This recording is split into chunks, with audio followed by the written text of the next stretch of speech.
Balaanong Semana Santa kanatong tanan,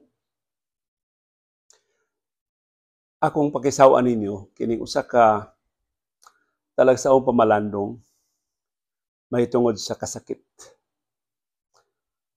Pamalandong sa atong bation kada usa matag karon og unya. Labi na kung doon na tayo mga balatian, mga seryoso nga mga sakit. Ako ning pakisaw-an ninyo, labi na ug gusto na kong ihad kining atong pamalandong ning Semana Santa sa mga viewers nato nga dunay gibating kasakit. Either nag-ilaid sila og seryoso nga balatian or doon na sila mga kaila nga nakabatyag og talagsaon nga kasakit. Ug kini, I think, pangandam, inigabot nato sa tukmang pangidaron. Nakita na sad mao'y makaangkon og kasakit. Pasaylua, kung usahay ako mataligaw ang paglitok, usaon kasakit o kasakit. But this is a reflection about pain. Gipakisaw-an ni namong Dr. Iris gikan sa iyang suod nga higala nga si Ma'am Flor Strigan, ang kanhi presidente sa Cebu Maternity Hospital. Si Ma'am Flor sa iyang pangidaron, daghan na kay mga gibating sakit sa iyang lawas. Sa pagtaliwan sa iyang pinangga nga bana nga si Sir Hernan Strigan, bati iyang talagsaon nga kasakit. Ug ang iyang kamingaw sa iyang hinigugma nga bana mo'y muhatag niya og dili matukib nga kasakit matag karon og unya. So kitang tanan nahiagom ining universal sense of pain. Hinaot kining talagsaong pamalamdong nga among pakisawa ninyo. Dili man tiyali makaiban, pero makahatag nato og bag-ong pagsabot mahitungod sa kasakit. Tuguti akong basahon sa kinatibukan sa English. Sa di pa ko mangahas og hubad sa Binisaya. Mao ni ang reflection on pain. Pamalandong sa kasakit o kasakit. Pain is one of those things that reminds us always that all men are equal. The young and the old suffer pain. The rich and the poor are visited by it. The great and the humble are not spared by pain. The great can rationalize over it, but the humble know how to fear it. Indeed, no human being is stranger to pain. Some people are afflicted with bodily pain. Others are pained in their hearts. Still others suffer in their minds. Pain is one experience that shows how human, how vulnerable and mortal we are, and how much we need others. It marks our humanity and makes people ever so lovable. I surely do not wish anyone to suffer pain of any kind. Much less would I want to inflict it on anybody. But when it comes, both as a sign of our humanity and as a signal warning us of our illusions, pain has to be welcomed. Down to brass tacks, pain is a very demanding but generous customer. When it comes, it doesn't leave us alone. It claims our attention and taxes our very person. But if all the time it was there, we were patient, attentive, and generous, pain would purify us and makes us better persons. Any person who knows how to suffer pain emerges purified, even-tempered, and 1,000 times more compassionate. There are times and moments when we have to savor loneliness and listen to what thoughts it brings. For such thought usually comes from our innermost selves. We sometimes reject them because they reveal the truth to us and are painful to face. Moments of loneliness can be turned to moments of solitude with ourselves and with God. We all need these moments, for we cannot go on forever escaping from our own selves. Many young men and women do not find themselves because they hardly allow themselves a moment to be positively and creatively lonely. It is sad that in spite of the advances of medicine, pain remains part of the human vocabulary. Worse, we have built the illusion that our world must become painless. If we are willing to embrace life for what it is, we should be willing to welcome pain too. For life without pain isn't life at all. Pain is very much a part of life. And God has not taken away pain in order that we may not forget Him and the kingdom He promises us. In fact, the greatest illusion a man can ever have is to believe that in this life, he can be perfectly happy. Life on earth is but the beginning of life, and pain is but the passage towards the fullness of life, which will come only when we are delivered of this life, where we are imprisoned in matter, limited in our movements, and bound in time and place. Even as we live, we are being delivered unto life.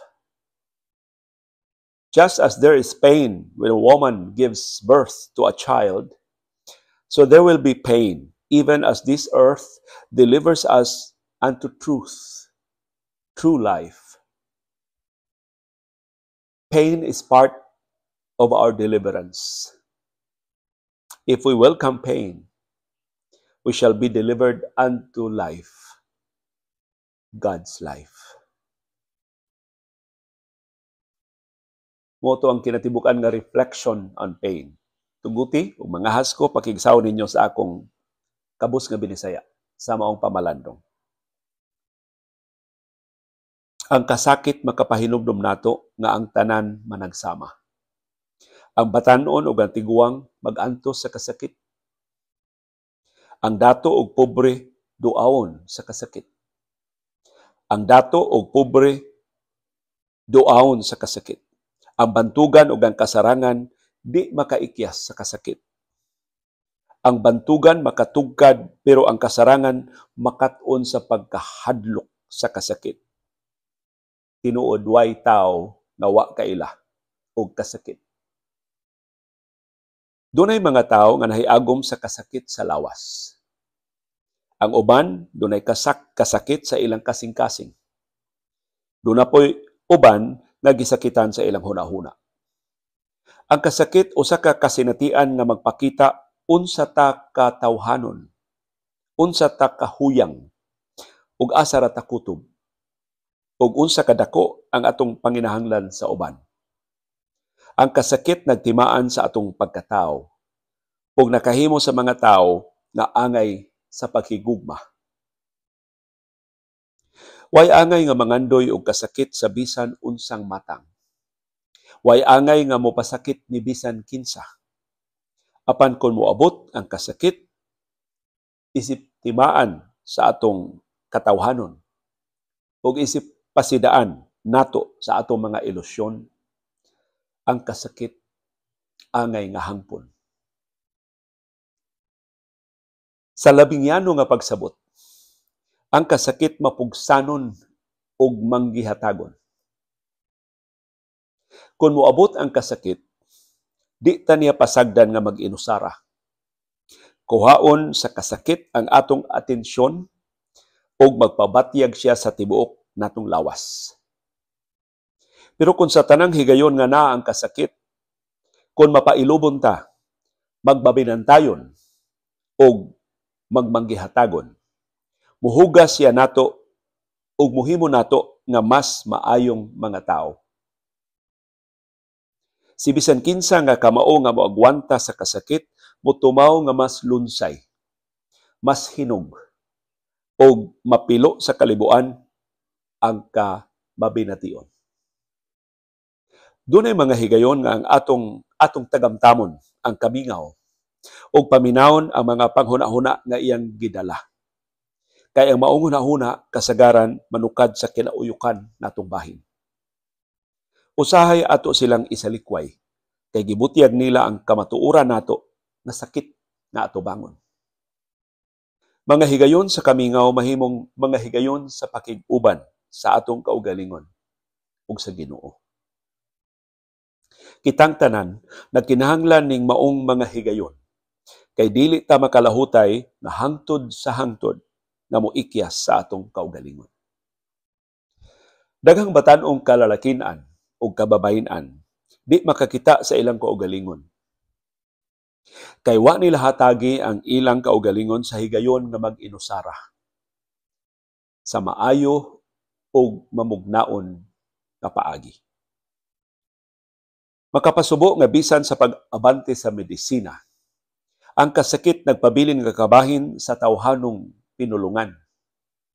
Masubo pa gyud nga nagpasiug data og ilusyon nga ang atong kalibutan mahimong way kasakit. Kung andam ta nga mogakos sa kinabuhi sa iyang pagkasiya, kinahanglan nga andam nga mohangop sabta sa kasakit. Kay ang kinabuhi nga way kasakit dili kinabuhi.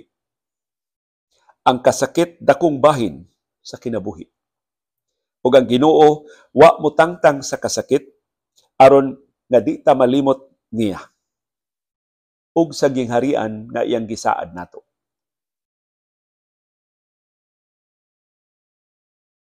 Gani ang kinadaka ang ilusyon nga mahuptan sa usa ka tawo mao ang pagtuo nga ning kalibutana hingpit siya nga magmalipayon. Ang kinabuhi sa kalibutan maulay sinugdanan sa kinabuhi. Ug ang kasakit mao ang agianan paingon sa kahigpitan sa kinabuhi. Nga moabot lang kung makahawas ta ning kinabuhi nga nibilanggo nato sa unod.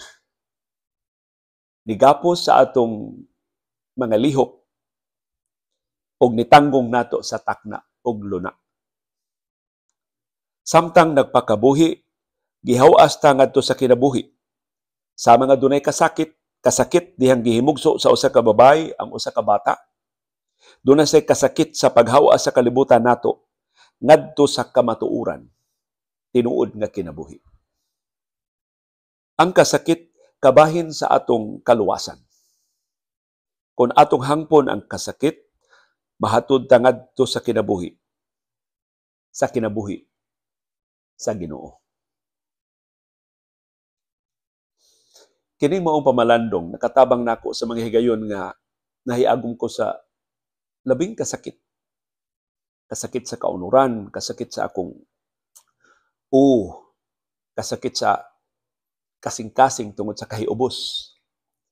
Kasakit sa panghuna-huna tungod sa mga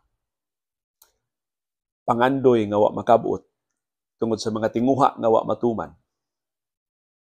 Ug ako nakatunan tungod ining maong pamalandong nga ang kasakit dili day ang ayang likayan. Nga ang kasakit dili day nimo malikayan. Ug di day nimo mapugnan. Kitang tanan makasinati diay bisan unsay atong kahimtang sa kinabuhi. Makahimo na tong masaandam. Ug makatabang nato sa pag-agwanta. Ug mahimong masayon sa paglahutay sa labing grabing kasakit nga atong nahiaguman sa nangagi o posibleng ato pang masinati sa umaabot.